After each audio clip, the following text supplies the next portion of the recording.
Hello again. For the record, this video is the second half of the point I began making in the last video. From planned obsolescence to the plan to own nothing. Living in the 21st century at the pace we find ourselves flying around in, it's kind of hard to remove ourselves from our time and place our minds into the space of our predecessors. We've been through quite a lot at this point. Wet your hands with water. Apply soap, apply soap, apply soap. Rub your hands palm to palm.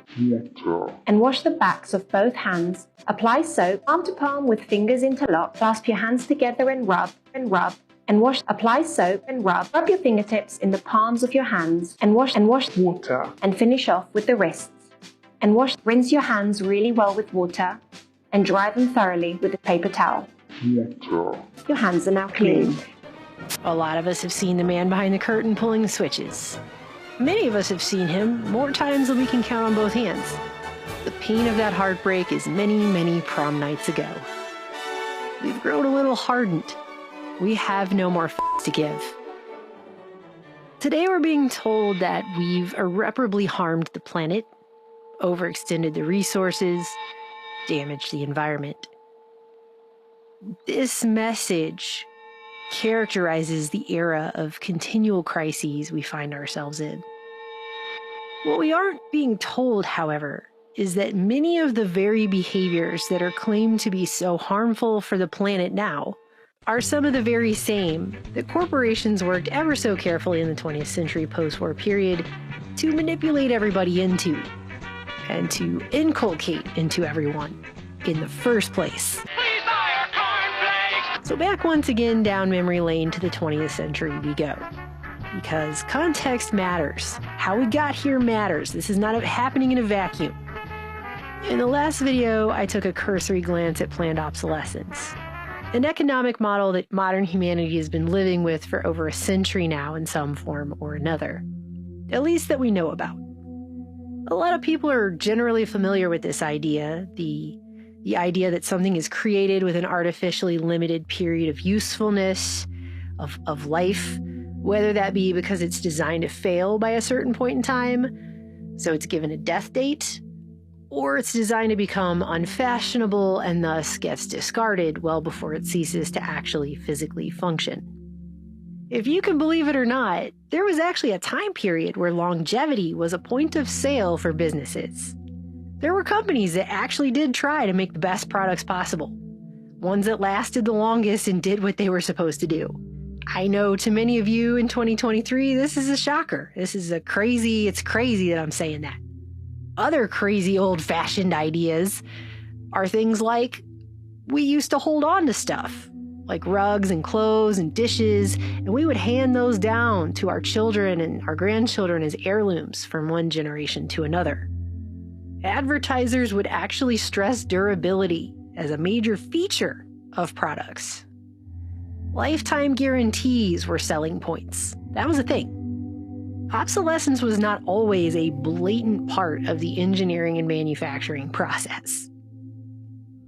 But sometime after World War II, a time characterized by advertising volume increasing more rapidly than gross national product, the stance on obsolescence appears to have changed, and drastically. There's an obvious shift, and with that shift, a corporate re-education program of sorts that seems to have taken place in the population, which gained considerable traction, especially throughout the 50s and into the 60s. Actually training people, from the engineers designing it, to the customers buying it, to justify, accept, and even expect obsolescence in the name of progress.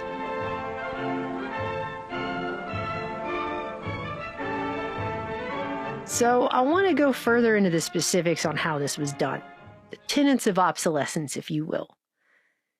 And going into this, you have to remember that this period of time was characterized by television still being relatively new, and a relatively new thing in homes.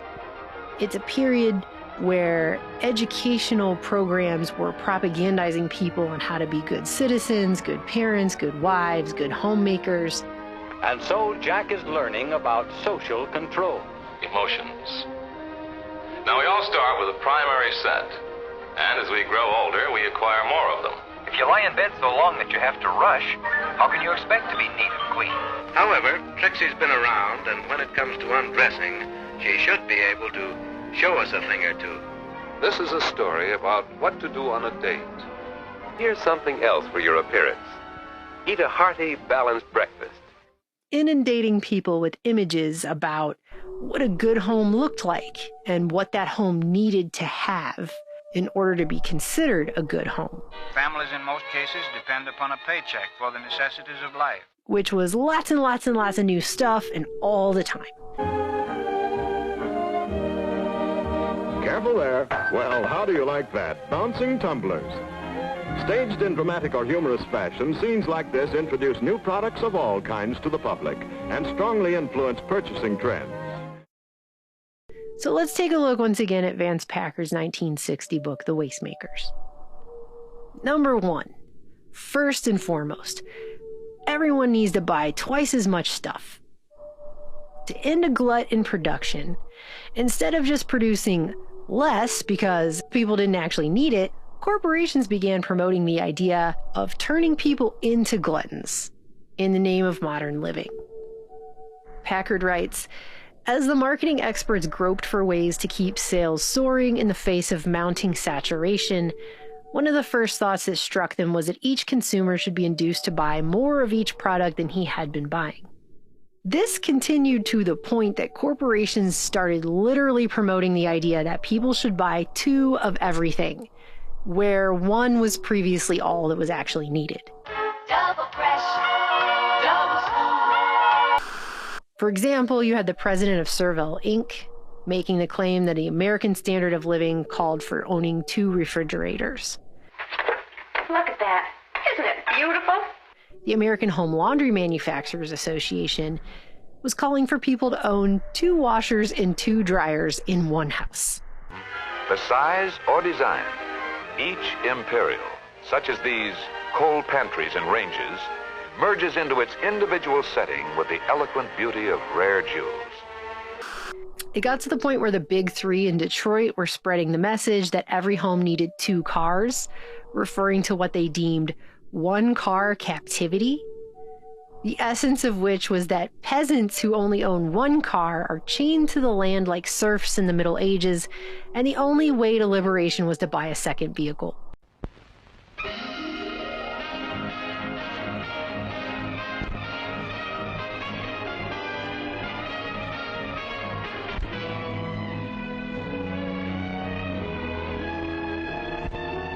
Boy, here's real emancipation from old-fashioned chores. Well, that's the kind of emancipation any woman can understand. Well, what do you think of our complete home laundry? Great for you, but what about the rest of us peasants? We don't got it. We don't happen to have anything like this at home. And this just continued. What started with a 2 chickens in every pot mentality in the 1920s progressed to a post-war era where home builders were pushing the second home family, and that every family needed 2 homes to be truly fulfilled. We looked at a couple of older houses, but that's no improvement. We've got an older house. But she's not in her private bedroom. She's renting a pod with a whole bunch of strangers. Think co-ed dorm life for adults. It's called pod share. This was quickly echoed by every other company who stood to financially benefit. You know, everyone from building material suppliers to appliance manufacturers to the companies that make carpets and drapes, all salivating together over the fact that they were going to get people to fill up 2 fully equipped kitchens now and buy 2 television sets and 2 sets of living room furniture for 2 different living rooms, etc., etc., etc. If only there was some way of really selling George on the idea. The 5th freedom, maybe. Freedom from unnecessary drudgery. Number 2, a disposable life. The first trend of getting people to buy more stuff than they needed handily led to the second trend of people throwing away more stuff and sooner. People were being taught to embrace this new concept of disposable living. Disposable everything. TV dinners that came in single-use aluminum trays. Food that was cooked in single-use throwaway plastic bags. This spurned on things like disposable razors, disposable diapers, disposable salt shakers. Even disposable camping equipment, like sleeping bags and tents. The 50s truly heralded the disposable era. Aluminum is everywhere. In the air, on the ground, and on the sea. And a big part of the new advertising relied on selling people the convenience of just throwing stuff away instead of reusing it or washing it or dealing with it. And all of this disposable packaging, mind you, came at a much steeper price. And at some points, according to Packard, the packaging actually cost customers 10 times as much as whatever product was inside of it. This is very much like Aldous Huxley's Brave New World, wherein the voices of sleep teachers adapt future demand to industrial supply by lulling citizens to sleep at night with lines like, "We always throw away old clothes. Ending is better than mending. Ending is better than mending. Ending is better than mending. Ending is better than mending. Ending is better than mending. Ending is better than mending. Ending is better than mending. Ending is better than mending. Ending is better than mending. Ending is better than mending.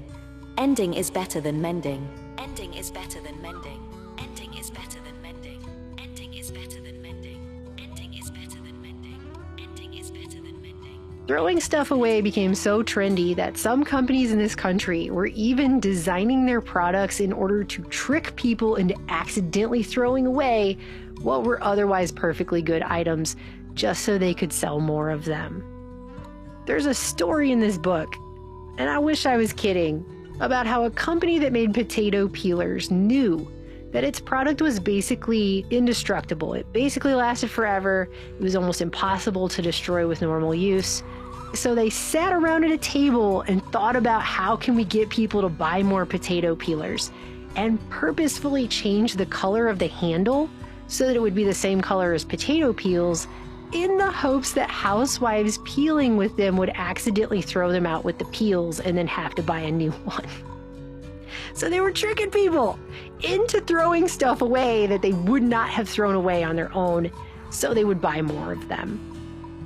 That's the level, okay? No, you think that's the level? I'll tell you what the level is. The level is that one company went so far in this regard as to get in trouble by the Federal Trade Commission in 1958. The Holland Furnace Company, which was once the largest seller of replacement home furnace systems in the nation, was caught sending salesmen to people's houses who pretended to be government inspectors, or sometimes they would call themselves heating engineers, or they would say they were utility inspectors working with a government fuel conservation program. But in the end, they would gain access to a person's house through illegitimate means and then dismantle their furnaces without permission, and then refused to reassemble the furnace under the claim that it was dangerous and might explode.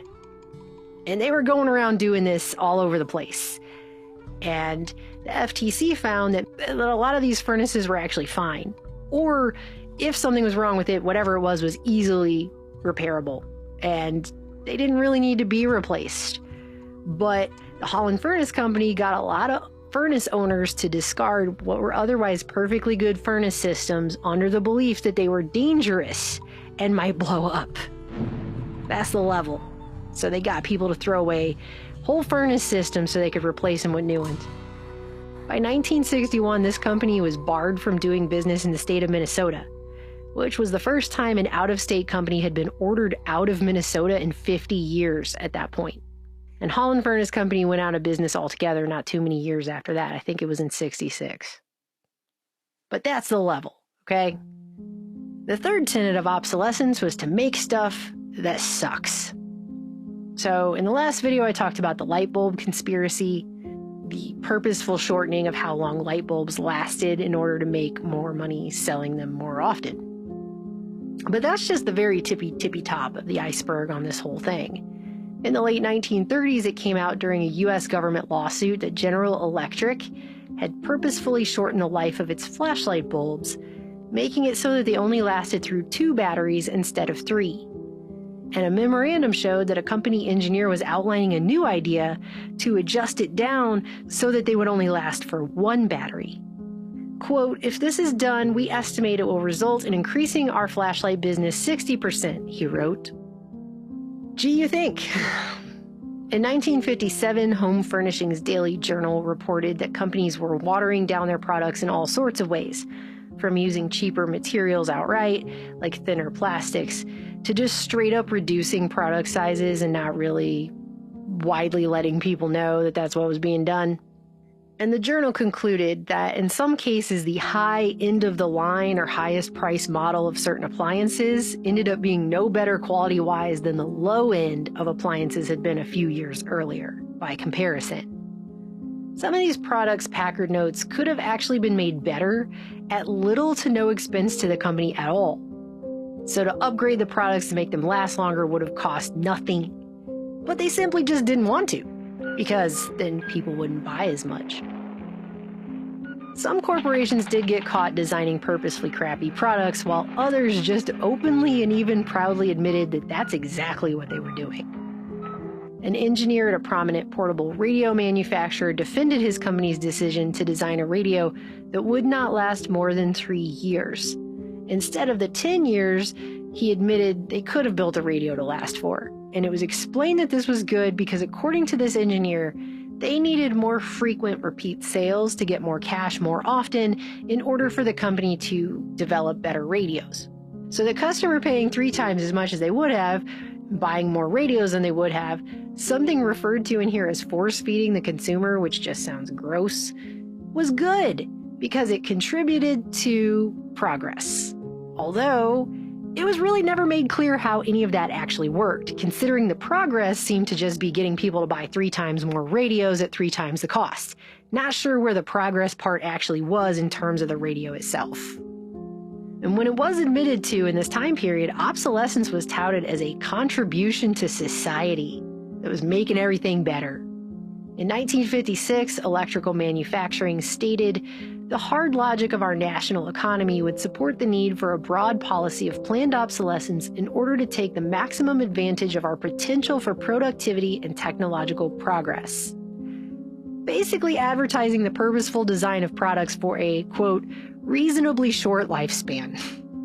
Retailing Daily asserted, "It is not only our privilege to obsolete the minimum home and many home furnishings, it is our obligation. We are obligated to work on obsolescence as our contribution to a healthy, growing society." Who is this on the ground? Why, it's... Extortion consumerism. He's a master at disguises and wanted in 7 states. That explains a lot. Which on its face is like making a semantics argument that the growth of debt, the growth of landfills, and the growth of cancerous tumors are all somehow healthy. Well, it's growing, right? It's growing, so that must be good. Not so many years ago, the automobile was considered a luxury. About the only time it received an airing was on Sunday or a holiday.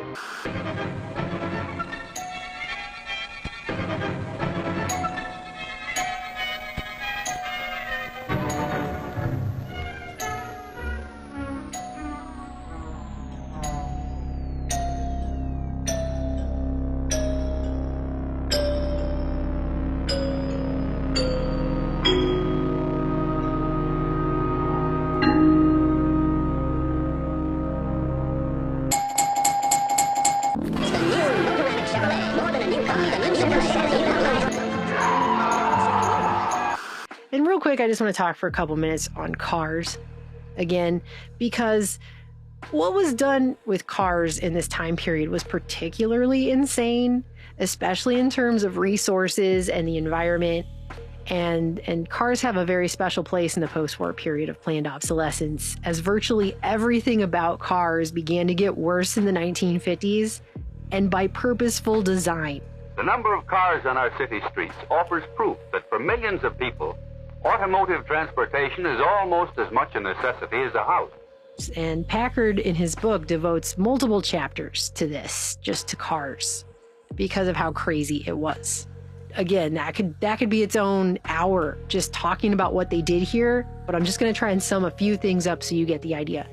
Advertising journal Tide reported that gas mileage dropped from 20 miles a gallon to 15 miles a gallon in the first 8 years of the 50s. Popular Science concluded that gas mileage had sagged down 14% below the 20-year average by 1958. The average motorist was buying 100 more gallons of gas per year.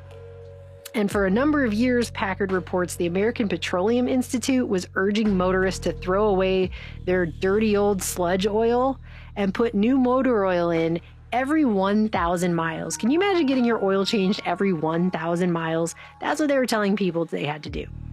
Multiple sources were reporting a sharp downward trend also on tire tread mileage in the 50s as well. And the Wall Street Journal reported in 1959 that not only were tires wearing out faster these days inexplicably, but, quote, auto companies maintain a stony silence when questioned about complaints of declining tire mileage. And it wasn't just parts of the car that they were trying to sell more of and replacements for that didn't need it and things wearing out faster, but they were actually designing the cars themselves to age faster in general, like the body of the car. What's new? Everything. New show car styling. They were adding a lot more things made out of chrome that would rust.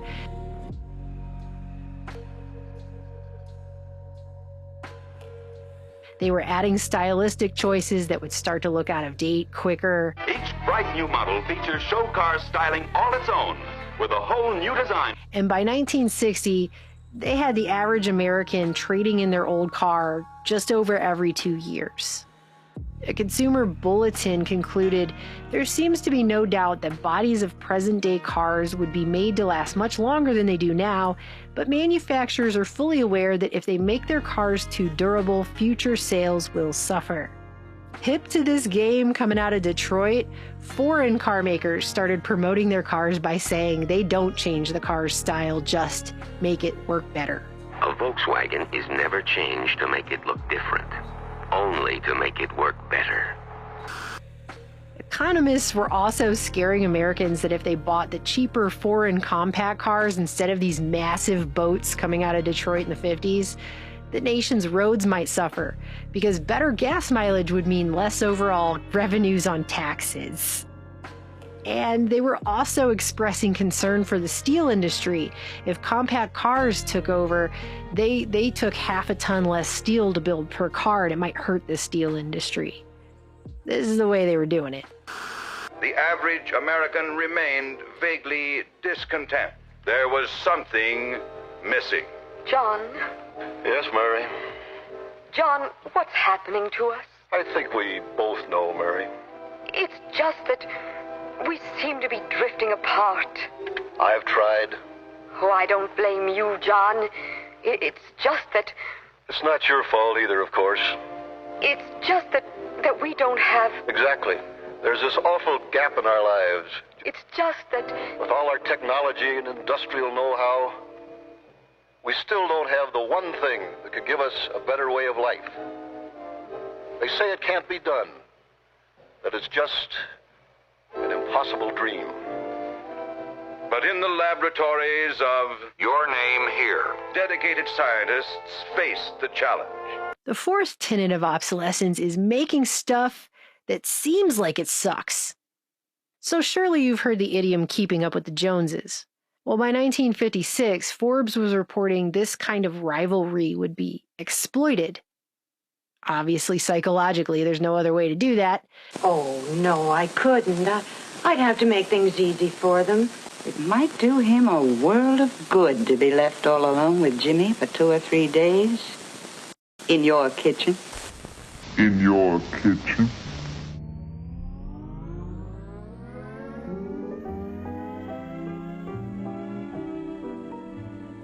By home appliance makers in an upcoming campaign to convince Americans they should replace refrigerators, ranges, and washing machines every year or 2. By the way, did you know that this kitchen won an award from the Woman's Home Companion? Huh? And Frigidaire, which at the time was a division of General Motors, just by the way, openly announced its new sales campaign with the slogan, Planned Product Obsolescence. New fashion products which are bound to make old-fashioned everything that has gone before. Styling exciting to behold. A spine-tingling new concept. So this was even in the paper. The head of Frigidaire and a General Motors vice president out of Dayton, Ohio, confirmed, "We have committed ourselves to a program of planned product obsolescence." Translation: the company intends to introduce new styles and features every year to make owners of even late model appliances dissatisfied with what they have and eager to buy the newest ones available.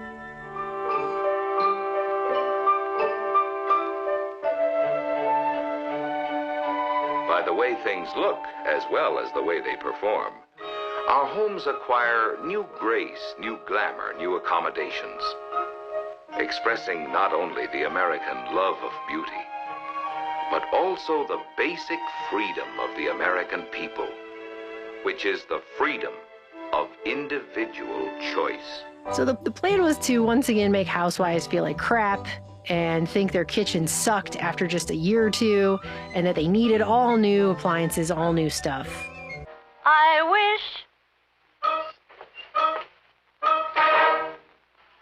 I just wish I had a decent kitchen. Wash, rinse, repeat. And other companies jumped in on this trend of making people conscious of their stuff looking old or being old in style, so they'd want new stuff. And people were. A lot of this obsolescence was psychological. Women want and demand kitchen products radiantly alive with color. In the form of companies weaponizing style to destroy the desirability and thus the value of something by creating an obsolescence of the mind, Packard refers to. In other places, it's referred to as psychological obsolescence. In Bernaysian-like fashion, they worked really hard to make last year's style seem really uncool on purpose, so you'd want to buy the new thing. But I'm sure they're talking about a favorite subject, fashions, and the newest creations they are wearing from right here in California. Our designers have developed a sophisticated flavor to this black and white check pinafore. The neckline and the back treatment are appealing and fashionable. The bouffant puff sleeves are lined to retain their shape. And look at the pattern of racing colors in this shaggy dog cotton twill clam digger. Ruffles are a sure sign of this summer's fashion. They're everywhere. I mean, if you've ever wondered why each successive decade of the 20th century has a very distinct look, yeah, pretty sure this is a massive part of it. Market researcher Louis Cheskin is quoted in here as saying, "Most design changes are made not for improving the product, either aesthetically or functionally, but for making it obsolete." Leading dress designers think the bigger, the bolder, the wilder the print, the more artistic the dress. Or is it just another fashion fad? This is not just the fashion industry either, but all industries trying to emulate the fashion industry doing this. Everything was about being judged on appearances, too. This is an ad I just randomly came across for Suits in a 1954 newspaper, and it says, "Your station in life is judged not only by your home, but also by your appearance." Judy, is it about time you got dressed here? I'm dressed. Well, that's a matter of opinion. Go put on a dress before they get here. For him? Okay. Just in case the denizens of the 50s weren't entirely sure, it was spelled out for them right in the ad, okay? And people not only really believe this corpo creation, linking self-esteem to products, but they still do even today. People still believe this. People are paying $300 for these weird-ass Yeezy shoes that look like Crocs on crack. I mean, somebody I assume is. I don't know. I mean, Kanye was selling a $120 plain white t-shirt, too. And that sold out. People were like, I'm going to get me a $120 white t-shirt. Anyway, I guess that's really cool. I don't know. A new neighbor. He looks promising. Nice car. But uh-oh, here here's where her good neighbor policy ends. Poor guy. So people are still believing this, though. That's the point. I got judged. I got judged a few weeks ago by an elderly real estate agent on the fact that I have a ripped up couch in my living room that a cat destroyed a couple years ago that I haven't replaced because it's still mostly functional. And I just don't have money to throw at things like furniture right now. The cost of which I feel at this point is incredibly inflated and ridiculous. So I started sewing patches on it. Guess how much I care. So the 50s was a time of there being only 3 television stations, and I would say a lot more trust in what was being shown on those stations then than now, but people still believe a lot of what they're told now, so. Your product here. Live in a more comfortable home. Take off ugly fat. Keep romance from fading away. Your product here. But there are a lot of commercials from that time period that are just straight preying on people's fear and insecurity, and that was just a norm for selling things. The following demonstration shows how important this is to you. Coffee companies, for example, were making wives feel like their husbands would cheat on them with the secretary if the coffee didn't taste good enough. Your coffee, sir. Thanks, beautiful. You're welcome. How can such a pretty wife make such bad coffee? I heard that. Must have been such a nice vacation. Did you ever see Larry looking so happy? Oh, honey, happiness is a vacation. Away from your coffee. Oh, no. What's wrong? Oh, it's your coffee again. Well, it's your coffee. Oh, this coffee is criminal. Honey, you killed the petunias. Then you admit it. Your coffee really is murder. Want anything special for your birthday? Just a decent cup of coffee. You're kidding. I'm serious. Honey, your coffee's undrinkable. It's pretty harsh. Well, so's your coffee. You know, the girls down at the office make better coffee on their hot plates. Well, see you later. And he didn't even kiss me goodbye. Hey, great coffee. It's instant Folgers. Doesn't it taste good as fresh perked? Better. Better than those girls make at the office. Honey, their coffee can't hold a candle to yours. What does coffee have to do with not getting cheated on? I'm not really sure. But that's the way it was portrayed. Did it sell coffee? I bet it did. I found a Goodyear tire commercial that I want to play this for you. Hold on. This flat tire needs a man, but when there's no man around,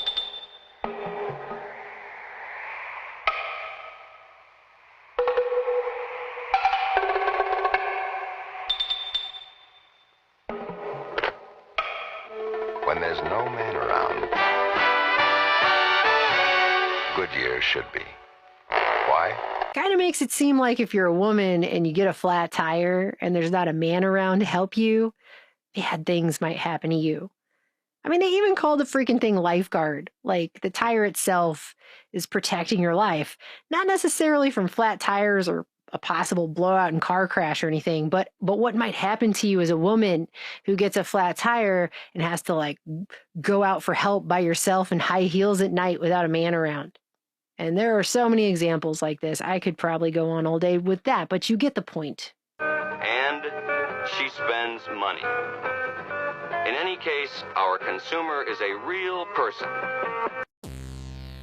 Just for reference, I was watching Alan Rene's My American Uncle French film, and he's done a really sophisticated montage technique of interweaving people's story, like multiple characters, hard to keep track of them all, and they're retelling their childhood, how they were raised, how their parents were, who they fell in love with, and what they decided to do, and like, it's interesting. But anyway, they merged it with a scientist guy talking about the theory of the brain. So there's 3 different levels of the brain, and the lowest level of the brain, the oldest one from an evolutionary standpoint, is known as the reptilian brain. It's associated with your most basic needs. You know, everybody's got to eat, there's got to be sleep and rest, there's reproduction, and then there's fight or flight. The basic things, the kind of animalistic drives. but there's an interplay. Like, we never quite leave behind the basic drives. We continue as humans, no matter how sophisticated, educated, conscious, developed we get, we still deal with hunger, sex, food, sleep, and those type of things on a daily basis, on a continuing basis.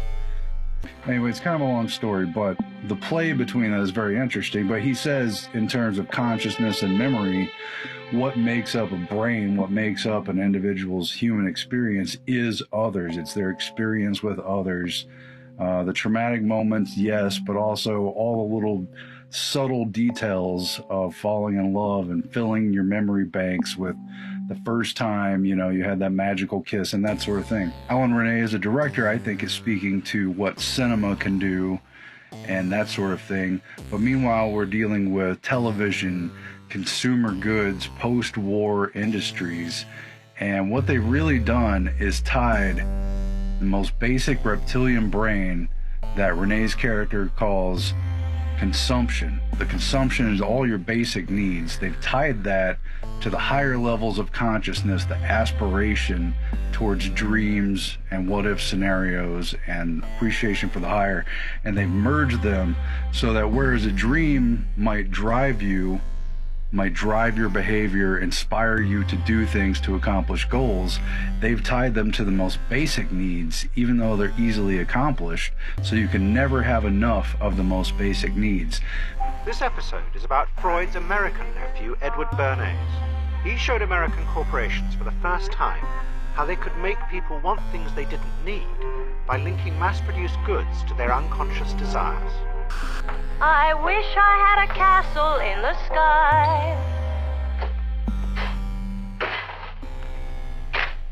They cause people to feel like they never quite have enough and they always need more, and they've tied their dreams. You've got women in the 50s dancing around washing machines and in their finest dress, in a dream state, in that car with the person they might love, driving on that hilltop. And sure, those are nice moments in reality when they happen. I wish my living room were all redone. New drapes, new rugs, oh, this is fun. You know, dancing around your washing machine. They settled the land. And they built great cities, monuments to their progress. Yet for all their vast achievements, something of their dreams still eluded them. But really, the dream represents something you can never quite fulfill. Even if you get that model, even if you get that washing machine, that car, that dress, even that man, this form of consumption tied to the dreams, exploited in advertising, makes people always feel like they have to have more. Consumption, a lacking sense of consumption, even when the basic needs are met. There's nothing inherently exciting about washing clothes. For about 6,000 years now, give or take a couple, we've faced the problem of covering our bodies with clothing. Even with the newest and most sophisticated, latest washing machine model. And yet,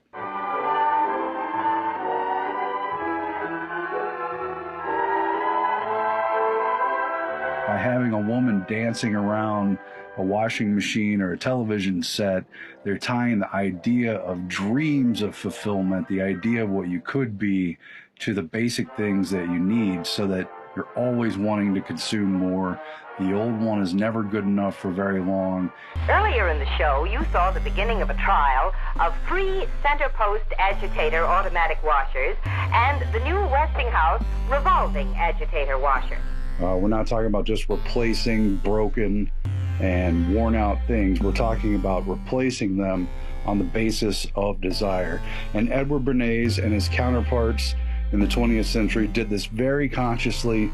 They played upon Freud. Edward Bernays is a nephew of Freud, and they played upon the emerging psychology and exploited it. They exploited the inherent needs of humans and tied them to their dreams to sell an infinite number of goods, and meanwhile leave the bulk of the population continually, perpetually, forever feeling unfulfilled, never having enough, and always being a ready customer for whatever market is next. Always a better model, right? It's not about literally filling your belly or literally having a place to sleep. It's about keeping up with the standard of that. And very consciously, Edward Bernays and everyone else in his field in the 20th century very consciously played upon this interaction and made people feel a lack, made people feel like they never had enough, even when they did. You know, accomplishing basic needs for almost everyone in the world wouldn't be that hard, except for the way they play upon economics. And really, they're just pushing people to consume in a measure with their dreams, which is pretty much inappropriate.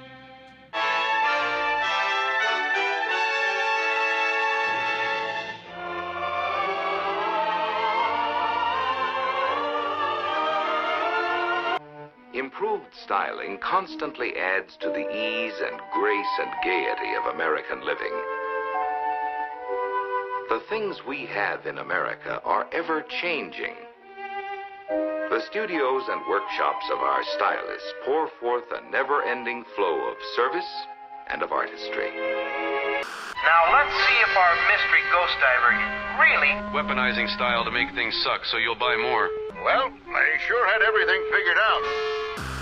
It's one thing for engineers and corporations to give products death dates, to purposefully time things to last for only a short time, to break, to need more frequent maintenance and replacement.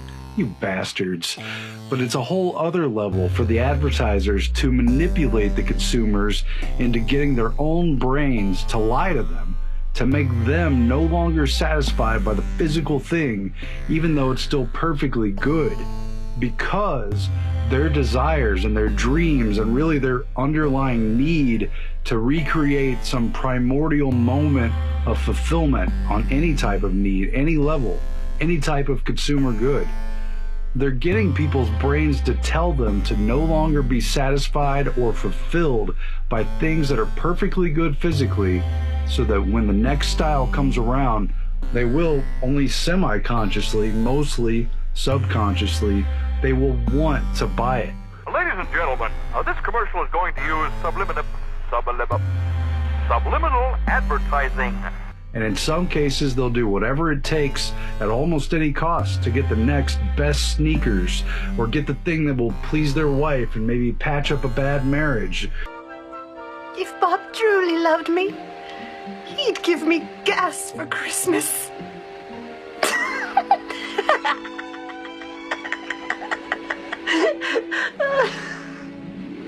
I laugh at my own jokes. It's so lame. And so forth and so on. That inner child may be trying to recreate that illusory feeling of safety and happiness, having mommy put him or her in that playpen when they were still just tiny, but only for a fleeting moment in time when happiness seemed tangible, even though it's always been elusive. Now's the time for you to buy the General Electric blender. The whole thing is sophisticated by playing upon what is primordial and basic. And in that sense, it's psychology that is weaponized against us to turn us into consumers, repeating base consumers who can never quite get out of the pit, out of the lower level of trying just to fulfill their basic needs, so they can never really focus on where we are, or what we're trying to do, or what our purpose is. It's sophisticated. It's weaponized. That invention is worth a fortune. Well, they sure had everything figured out. If we're trapped, as it were, in the consumer mode, always needing the next thing to achieve basic fulfillments of inherent needs, pleasure, escaping pain, maybe not even an actual reality, but just as a psychological suggestion that's been placed there. Now, where does that leave our potential to reach the higher states of human consciousness?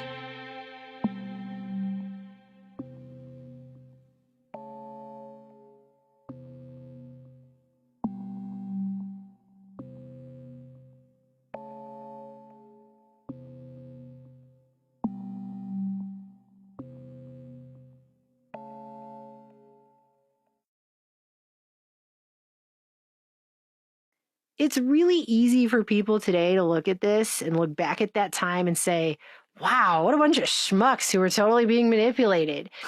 In 2021, the average person is estimated to encounter 6,000 to 10,000 advertisements every single day. This is double the number of advertisements we'd have seen in 2007 and 12 times more than what people were seeing in the 70s. Sure, governments and corpos were pushing obsolescence and wanton consumerism and insecurity just to sell more crap and grow the economy, but certainly we'd be smarter today. Certainly we would catch on to any ridiculous financial schemes being deployed against us now. It'd be slick if we had an electric ironer, like Sally's mother has. Of course it would. And I'm looking forward to having an electric dryer, too. Sure do get a smooth shave with this electric razor. Wait till you see the electric water heater Dad got us. We're loaded now. We have plenty of hot water all the time. Everything's so easy with an electric range. I was just thinking. Thinking? About what? Oh, you know, thinking how awful wash day used to be for you before you had the electric water heater and the washer. Are we, though? Are we smarter today? Really? The modern world is a world in which business plays an important part. You know, back then, these people thought they were the height of science and technological progress. They thought they were the height of intelligence, too. The refrigerator keeps day-to-day food in perfect freshness. The dishwasher? Now, there's a machine that does away with a chore that everybody hates. And the dishwasher uses such hot water you couldn't possibly put your hands in it. Sure. That makes the dishes hygienically clean. My, you certainly know all about dishwashers. Why don't you let me fix you some of this new Mococo drink? All natural cocoa beans from the upper slopes of Mountain Nicaragua, no artificial sweeteners. What the hell are you talking about?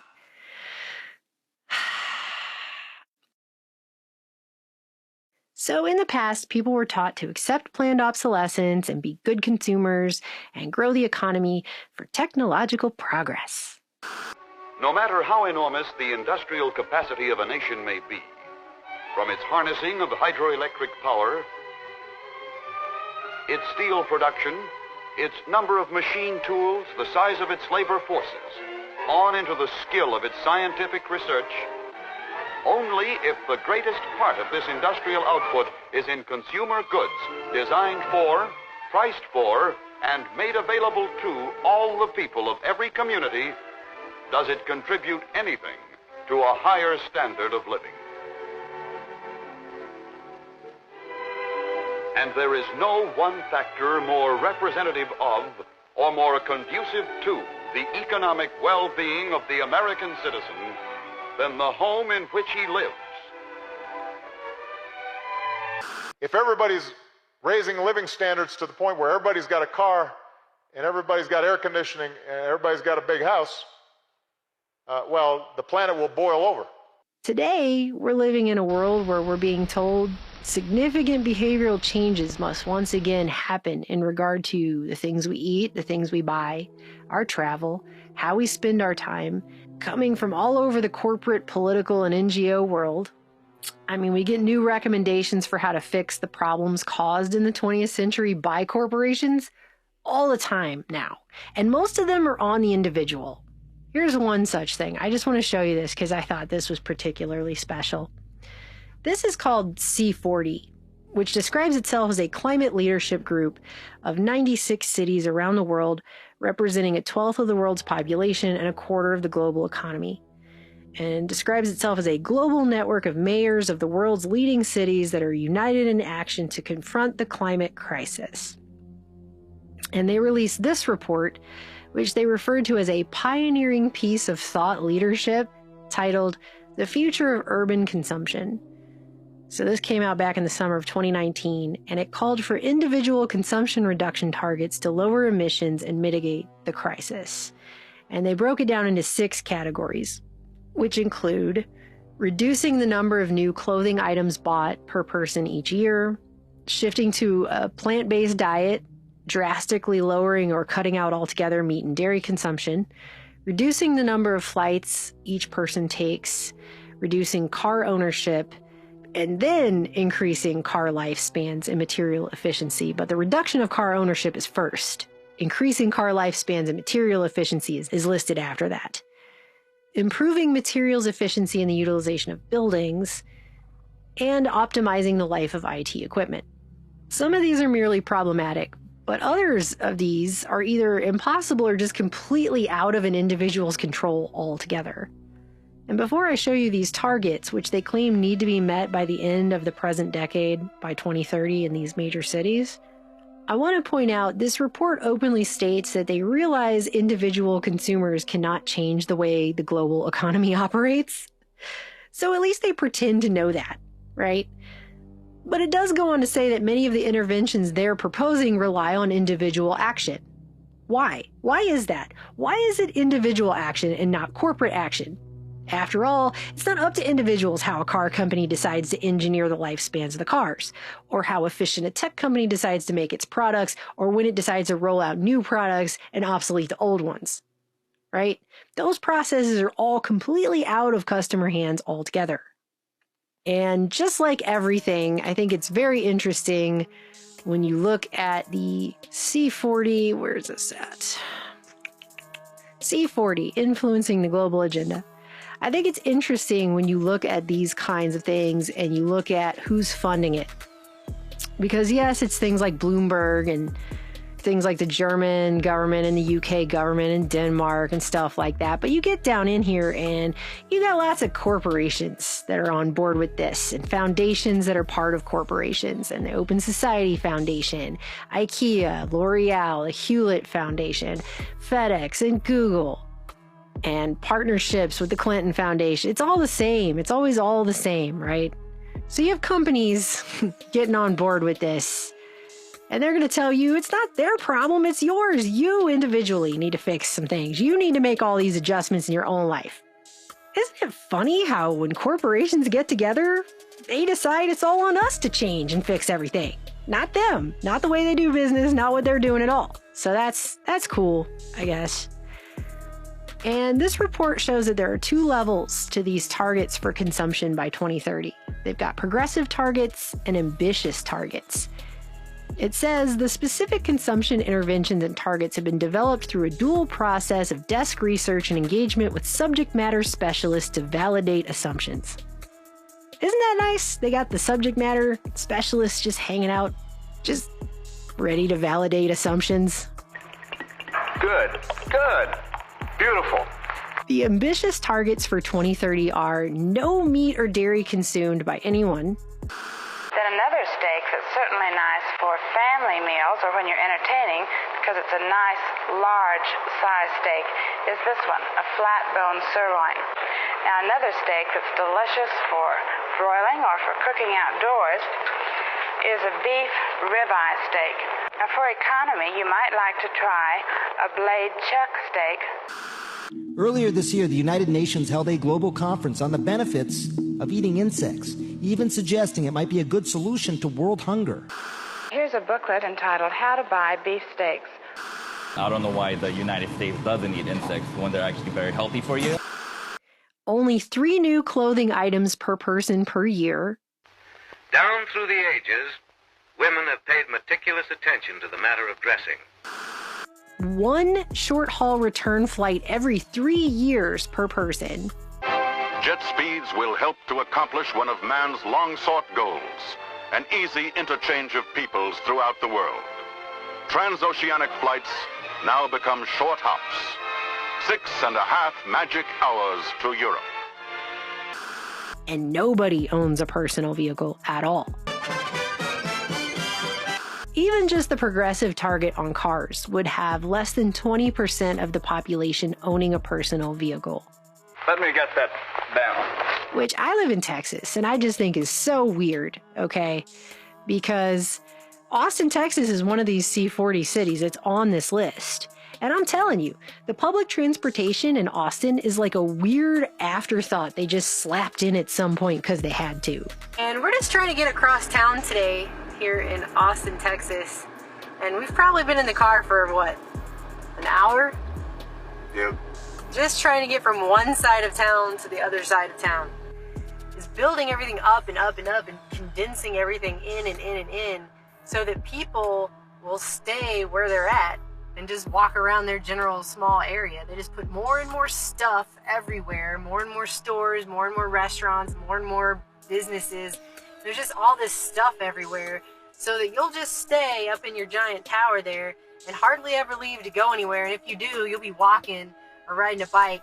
You definitely won't be driving. They're completely dissuading people from having cars at all. They're trying to push new initiatives here in town where they're dissuading people from even parking downtown at all, and just trying to get people to not even have a car, basically. I don't think it's going to be completely phased out, but they're going to make it very expensive so only rich people can do it. But they're doing it all across the country. If you look at America2050.org, which is the Rockefeller Foundation. We tried to get home from the airport in Austin using public transport a few years back just so we could compare it to Western Europe's system. And it took us 4 hours walking around with our luggage, hopping on multiple different bus lines, just so that we could get stranded in the middle of town because the train stopped running at like 7:30 p.m. on a weekday. The bus didn't go north far enough to help us. So it's kind of a joke to put this off on the average person who really doesn't have any choice in the matter if they need to get around for work and to live. All the major cities and metropolitan zones are putting twice as many people in all of them by that target year 2050, and so they're moving everyone in from suburban and rural areas. I don't think we're gonna ever make it across town today. I don't even know why we tried to go anywhere. And that's the whole point. I don't think they want anybody to really go anywhere. But they are. To the point that it looks like the same graphic design artists who came up with the XR color scheme and design schema have come up with what is being called the Take the Jump Pledge, where they're trying to get people to pledge to do the things that were listed here. And they even promoted it in the mainstream media as well as 6 promises you can make to help reduce carbon emissions. So you can take one short haul flight every 3 years per person, right? But these same people who represent these different foundations and corporations that are funding the C40 cities, they're going to take one private jet flight every year to WEF so they can lecture us all about what we need to do to fix the environment. How to sleep, how to get up in the morning, how to brush your hair, how to eat, how to dress, how to communicate, how to have manners, how to play, how to make good habits, how to be well groomed, how to wash your hands, how to be a good student, how to be healthy, how to control your emotions, how to be popular, how to be a citizen, how to be productive, how to be professional, how to prepare, how to date, how to be ready for marriage, how to be a parent, how to act your age, how to grow old, how to live, how to die, how to live, how to die, how to live, how to die, how to live, how to die. Corpos, meanwhile, keep on corporating. But the point I guess I'm trying to make by showing you all this is that generations past were literally trained by a combination of psychological tactics and modern advertising that they wouldn't have a fulfilled life or be good enough or whole without buying a bunch of stuff all the time. Your product here enables or helps him to enjoy healthful recreation, have well-trained, obedient pets, make friends, have leisure time for travel, grow bigger crops, get real smoking satisfaction, enjoy smoother shaves, strengthen our national defense. Modern humans trained for generations to look at what they have but only see what they lack. That to be alive in modern society is to lack and to need stuff. By satisfying people's inner selfish desires, one made them happy and thus docile. It was the start of the all-consuming self, which has come to dominate our world today. A mindset that puts us in a position of not being whole without corporations to give us the things that we need to be whole. Thanks to your name here, employment boom. Not only in the vast modern facilities of your name here, but in factories everywhere. geared to supply this vital new industry that is reshaping our economy and transforming the lives of millions.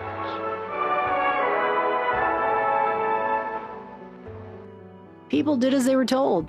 So many that we're now living in the actual fallout of that.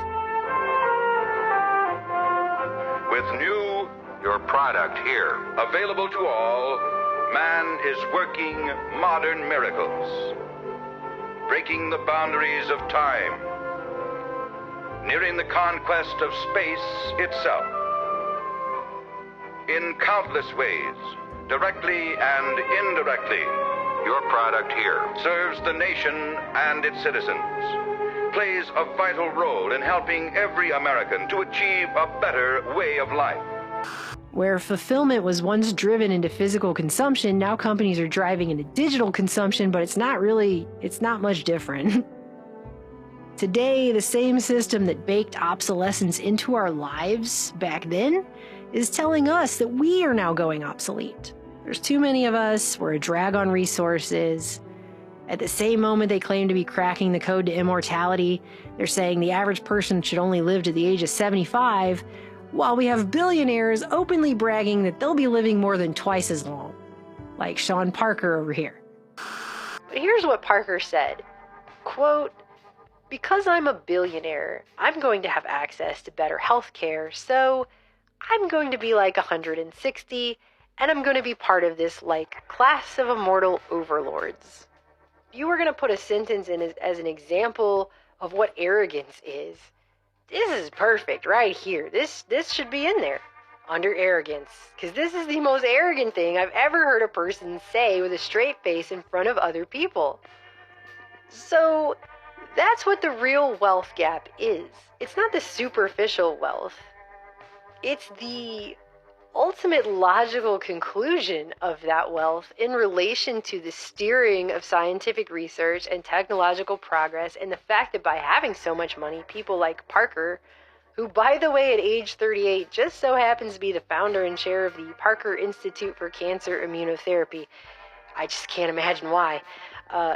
These people are saying that through technology, they will be able to live twice as long as everyone else, twice as long as the average pleb, referring to himself as joining a class of immortal overlords.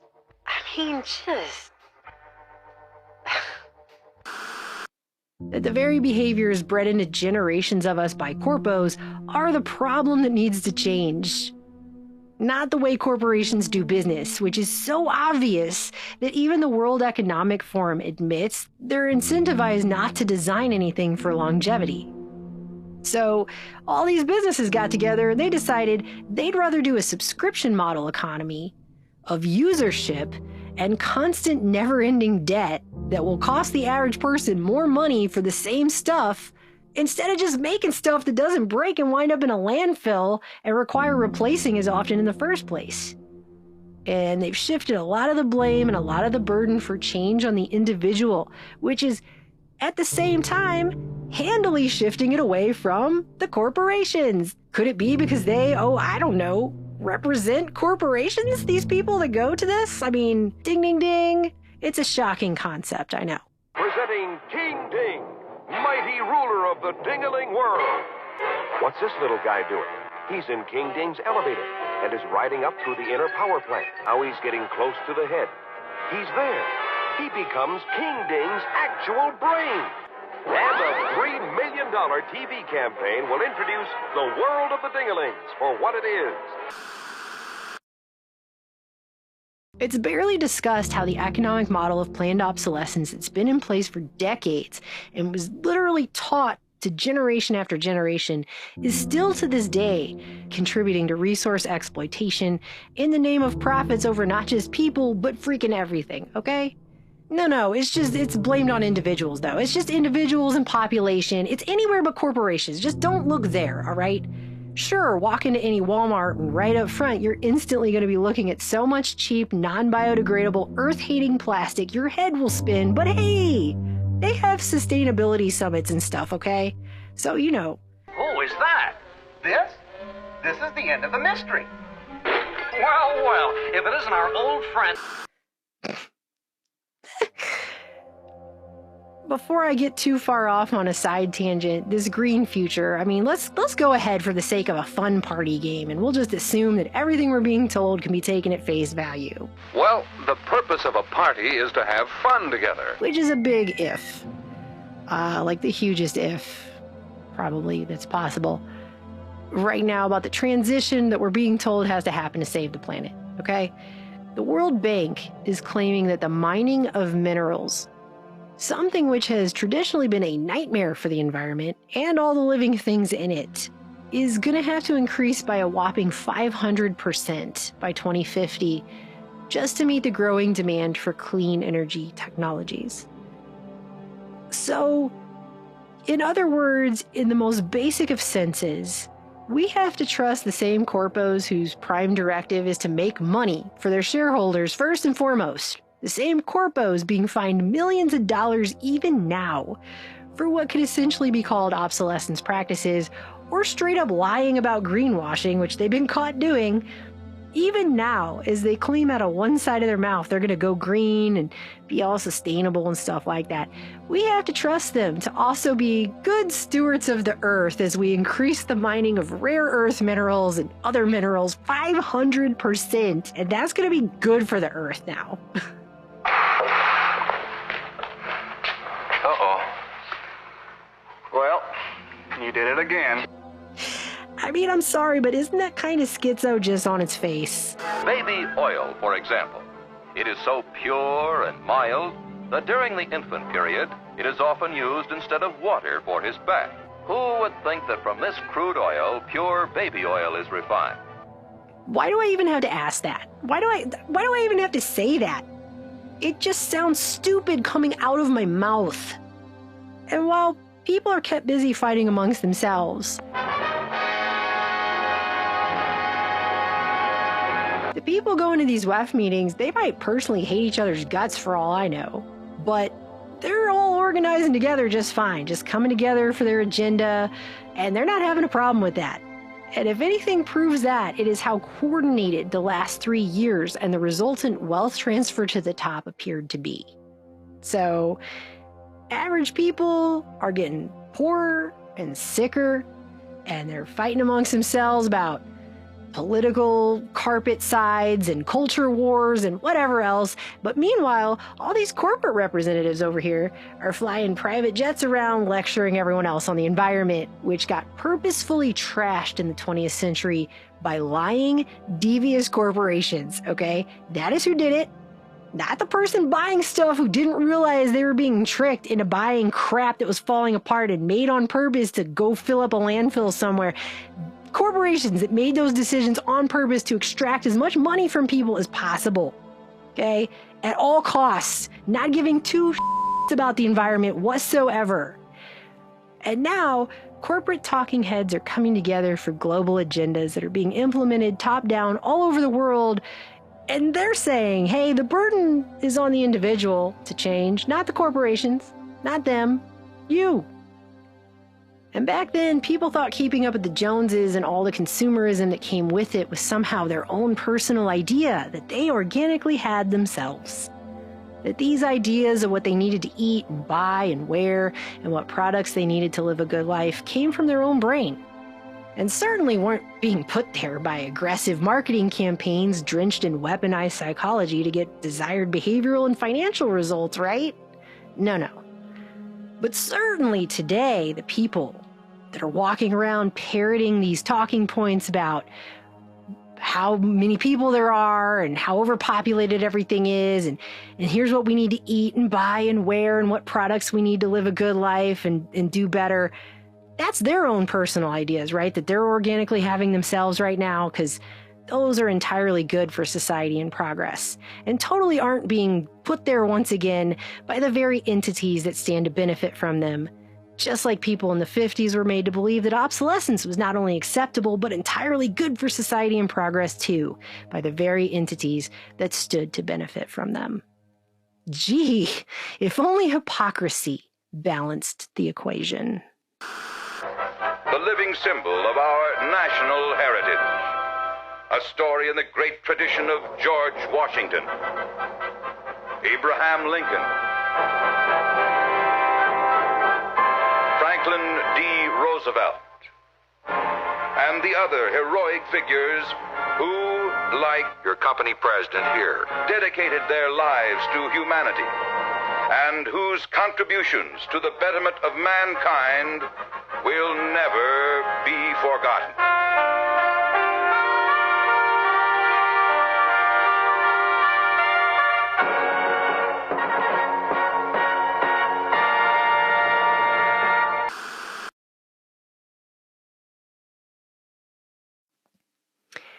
I truly am starting to think that people just have no idea where they are right now.